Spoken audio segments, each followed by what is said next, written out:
अशरीरी आत्मा मानला तर त्यांच्या संबंधाने अनेक प्रश्न उद्भवतात. आत्मा माया हे कुठून आला, शरीराच्या मृत्यूनंतर त्याचे काय होते, तो कुठे जातो, शरीराच्या मृत्यूनंतर तो परलोकात कोणत्या स्वरूपात राहतो, किती काळ तिथे राहतो, या सर्व प्रश्नांची उत्तरे बुद्धाने आत्म्याचे अस्तित्व मानणाऱ्या लोकांना नाही. हे जे लोक आत्म्याला म्हणतात ना, मग हे शरीर सोडते, मग हे शरीर सोडून गेल्यानंतर तो कुठे राहतो, त्याला दुसरं शरीर भेटेपर्यंत तो कसा राहतो,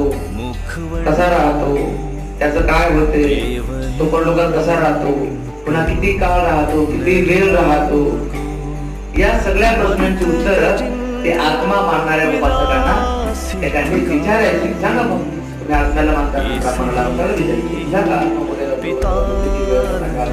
हे सर्व प्रश्न फक्त त्यांना विचारायचे. आपल्या फेर तपासणीत आत्म्याची कल्पना किती